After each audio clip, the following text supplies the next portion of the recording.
Hello guys, welcome to my channel Sonalika Chauhan. अपने channel में आपका स्वागत करती हूँ और आशा करती हूँ कि आप सभी अपने घर में होंगे और सेफ़ होंगे। तो आज मैं अपने यूट्यूब चैनल का आरंभ कर रही हूँ। मैं एक टीचर हूँ। मैं डीएड और बीएड के स्टूडेंट को पढ़ाती हूँ। तो अब लॉकडाउन को 2 महीने के समथिंग हो गया है और बच्चों की पढ़ाई का भी लॉस हो रहा है और बैठे बैठे घर में अच्छा भी नहीं लगता है। तो सोचा कि क्यों ना अपने चैनल के माध्यम से ही कुछ ज्ञान दे दूं। तो आज मैं अपने चैनल में अपने आज का टॉपिक है पाठ योजना। हमारा जो बच्चों को पाठ योजना लेसन प्लान बनाना सिखाते हैं कि लेसन प्लान होता क्या है, पाठ योजना होती क्या है।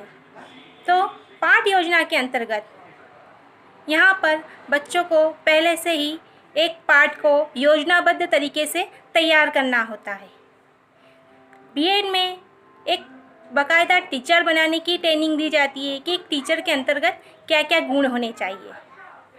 तो यहाँ पर जब टीचर बच्चों को टीच करता है तो उसको अपनी योजना पहले से बनानी होती है। उसे ही कहते हैं हम पाठ योजना, कि पाठ योजना को हम किस रूप से तैयार करें और फिर बच्चों के सामने प्रस्तुत करें। तो आइए आज हम सबसे पहले आपको पाठ योजना का प्रारूप समझाते हैं। तो आज मैं आपके सामने पाठ योजना का प्रारूप प्रस्तुत कर रही हूँ कि पाठ योजना कैसे तैयार की जाए। तो सबसे पहले हम पाठ योजना का प्रारूप देख लेते हैं कि लेसन प्लान का जो प्रारूप है वो किस तरह का होता है। सबसे पहले इसके अंतर्गत आती है सामान्य जानकारी। जैसे कि नाम से ही स्पष्ट हो रहा है, सामान्य सी जानकारी हमें प्रस्तुत करना है। तो सबसे पहले यहाँ पर छात्र अध्यापिका का नाम, छात्र अध्यापिका कौन, जो इस लेसन प्लान को प्रस्तुत कर रहे हैं, मीन्स स्टूडेंट्स जो बीएड या डीएड कर रहे हैं। यहाँ पर आपका नाम आ जाएगा। फिर कक्षा आपने कौन से क्लास के लिए ये लेसन प्लान तैयार किया है, 6, 7, 8, 9, 10, वो कक्षा आ जाएगी। फिर विषय के अंतर्गत अपने अपने सब्जेक्ट होते हैं, हिंदी, सोशल, गणित, विज्ञान, सामाजिक विज्ञान, बायो, केमिस्ट्री, इस प्रकार सभी अपने अपनी फील्ड का एक सब्जेक्ट लेंगे।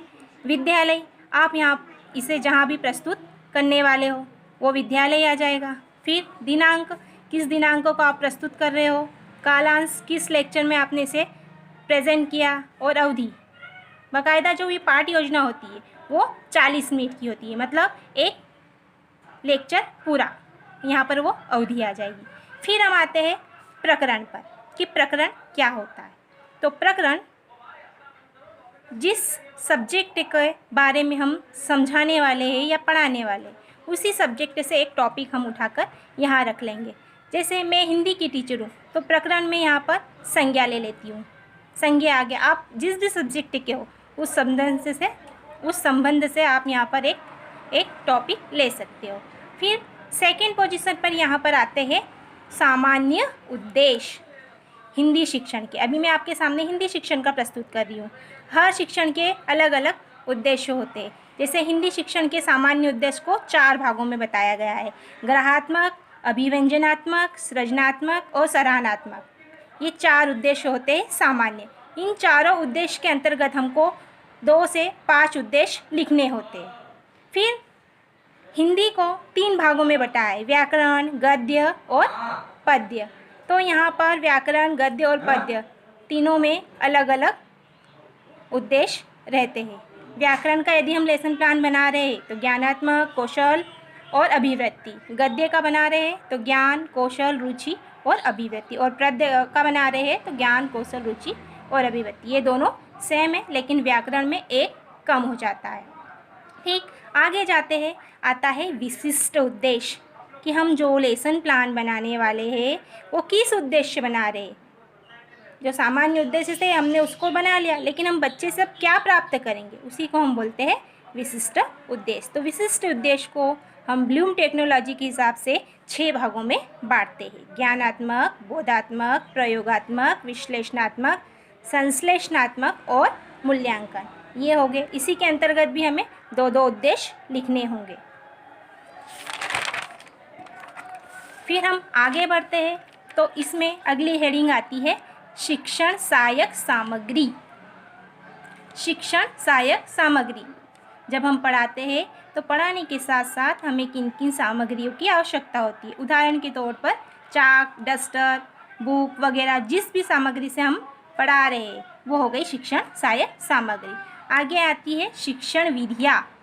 हम जब पढ़ाते हैं बच्चों को तो एक विधि से ना होकर कम से कम 2 या 3 विधियों का प्रयोग करते हैं, और ये जो शिक्षण विधियाँ होती है वो सभी अपने अपने सब्जेक्ट की अलग होती है। आगे बढ़ते हैं। फिर आता है प्रस्तावना। प्रस्तावना को अभिप्रेरण भी कहा जाता है कि जिस टॉपिक को हम पढ़ाने वाले हैं उससे संबंध में पहले बच्चों से कुछ क्वेश्चन किए जाते हैं, और जिस चीज़ को भी हमें पढ़ाना है उस टॉपिक तक बच्चों को लाया जाता है, उसी को बोलते हैं प्रस्तावना कौशल या अभिप्रेरण कौशल। आगे आते हैं उद्देश्य कौशल। फिर आता है आगे उद्देश्य कथन। जैसे ही हम प्रस्तावना प्रश्न ख़त्म करते हैं तो आखिरी में जो भी निरुत्तर हो जाता है बच्चा, उनको समझ में नहीं आता है, तो वहीं से हमारा जो पाठ योजना है या प्रस्तुतिकरण है वो शुरू हो जाता है। तो उद्देश्य कथन के माध्यम से हम उसे बता देते हैं कि बच्चों आज हम ये पढ़ने वाले हैं। फिर हम अपनी पाठ योजना को प्रस्तुत करते हैं। हिंदी शिक्षण में प्रस्तुतिकरण भी अलग अलग तरीके से होता है। बाकायदा प्रस्तुतिकरण के अंतर्गत शिक्षण बिंदु, छात्र अध्यापिका का व्यवहार या छात्र या विद्यार्थी का व्यवहार, ये 3 चीज़ आती है। लेकिन व्याकरण का अलग, गद्य का अलग और पद्य का प्रस्तुतिकरण, ये तीनों प्रकार के अलग अलग होते हैं। उसके बाद आते हैं हम पुनरावृत्ति प्रश्न पर कि हमने आज जो कुछ भी पढ़ाया उससे संबंध में कुछ प्रश्न किए जाएंगे। फिर आता है कक्षा कार्य। हम बच्चों को आज जो हमने पढ़ाया था उससे संबंध में कुछ कार्य दे देंगे जो बच्चे घर से कक्षा के अंतर्गत जो बच्चे कक्षा के अंतर्गत करेंगे। और उसी के बाद आता है गृह कार्य कि बच्चे घर से अपना होमवर्क या गृह कार्य करके लाएंगे। ये हमारा लेसन प्लान का प्रारूप था। इसके अंतर्गत 2 चीज़ें और है कि जब हम प्रस्तावना प्रश्न करते हैं तो वहाँ पर हमें एक चार्ट भी बनाना पड़ता है। प्रस्तुतिकरण करते हैं वहाँ पे भी चार्ट का प्रयोग किया करना पड़ता है।